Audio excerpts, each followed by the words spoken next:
an incident from the Prophet ﷺ's life in which he said on one occasion when he saw an individual lying on the ground by the name of Ya'ish ibn Tikhafa. He saw him lying on the ground on his stomach. So he came and he nudged him with his foot. When he woke up and he looked at the Prophet ﷺ, he told him, this is the method of lying which God hates. People commonly, they like to sleep on their stomach. And I know this is one of the etiquettes of sleeping in Islam. And I remember on one occasion when I was in Panama teaching a course there and in etiquettes, Islamic etiquettes, and I spoke on this. Afterwards, people asked me, why? Why is it disliked to sleep on your stomach? And I really didn't have an answer. Anyway, I just told them, hey, Prophet Muhammad ﷺ said, God hates it, he dislikes it, better you don't do it. From there, I was flying to Guyana to do a course in Guyana also. Whilst I was on the airplane, I was reading the Time magazine.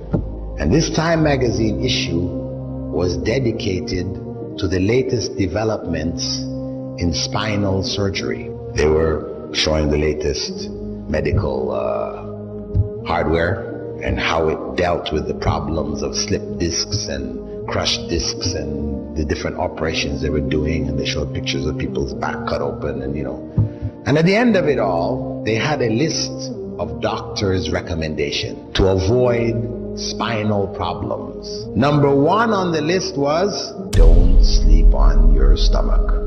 That was number one. And they went on to explain. They gave a whole explanation about it. Yes, the spine, heavy, bony structure, heaviest one in your whole body. When you sleep on your stomach, everything in front of it is soft tissue, soft organs. Your intestines, your stomach, your lungs, all of this is soft. So what happens is that the spine sags downwards. And this is what contributes to the exaggerated, what they call lumbar curvature of the spine. The old people, they're walking around, their backs are like this. This is from this. Yeah, they pointed it out. Furthermore, I said, mashallah, that was something. Then that was like 1981 when I came across that. And alhamdulillah, from then on, I used to mention it in lectures and so on. So people could see, this is benefits there, something that you can't imagine. 1,400 years ago, Muslims, when the Prophet ﷺ said, don't do it because it's hated by Allah, they stopped doing it.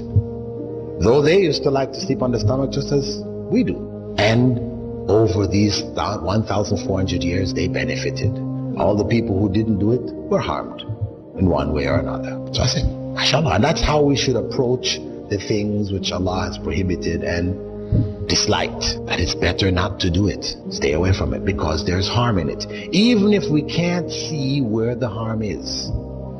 Anyway, in 1989, I read an article which appeared in the British newspapers that scientists, medical scientists, studying a particular illness which seemed to be affecting small children, 1-year-old, 2-year-old, 3-year-old kids, put to sleep in their cribs. They die in their sleep.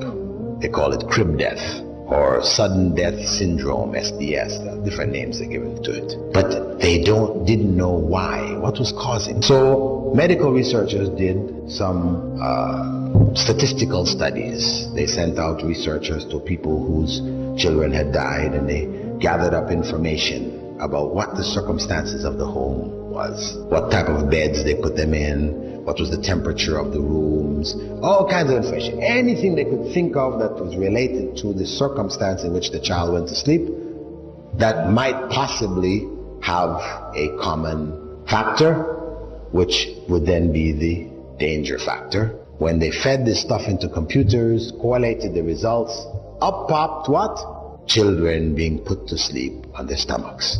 So they made a major announcement across England, front page news. Doctors warn parents, do not put your children to sleep on their stomachs.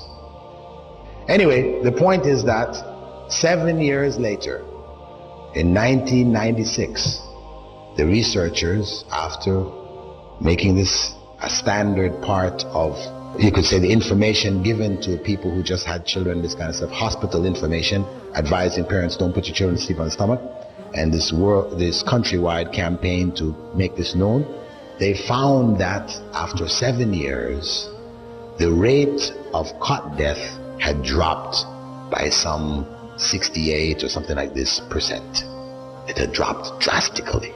So, alhamdulillah, here is further evidence that Prophet Muhammad 1,400 years ago, when nobody had any idea of what harm there was, how did the Prophet know that God hated this? Do you think he just looked at the person and said, oh, I think God hates this?